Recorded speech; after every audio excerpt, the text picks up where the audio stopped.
శ్రీకాళహస్తిలోని ప్రభుత్వ ఏరియా ఆసుపత్రి నందు area hospital private ambulance union నూతనంగా ప్రారంభించారు.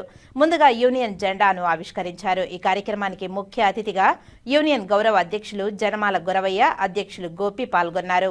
యూనియన్ జెండాకు గౌరవ వందనం చేశారు. అనంతరం యూనియన్ వర్ధిల్లాలి అంటూ నినాదాలు చేస్తూ యూనియన్ను ప్రారంభించారు.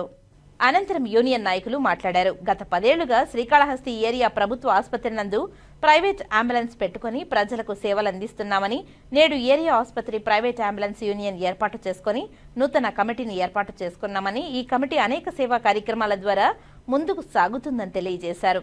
శ్రీకాళహస్తి ఆసుపత్రికి వచ్చే రోగులకు అతి తక్కువ ధరలకే అంబులెన్స్ సేవలు అందించగా కార్యాచరణ చేపడుతున్నామని తెలిపారు. పేదవారికి ఉచితంగానే అంబులెన్స్ సేవలు అందిస్తామని అన్నారు.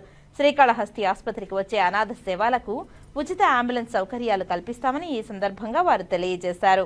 రోజు శ్రీకాళహస్తి ఏరియా హాస్పిటల్ నందు శ్రీకాళహస్తి అంబులెన్స్ యూనియన్ అనేది ఈరోజు ఏర్పాటు జరిగింది.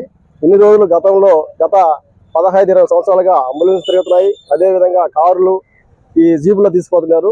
ఇప్పుడు ఒక వారంగా ఒక యూనియన్గా ఏర్పడి ఏఐటిసి అనుబంధం కింద ఏర్పడడం జరిగింది. ఈరోజు చాలా సంతోషకరమైన విషయాన్ని మేము తెలియజేసుకుంటున్నాం.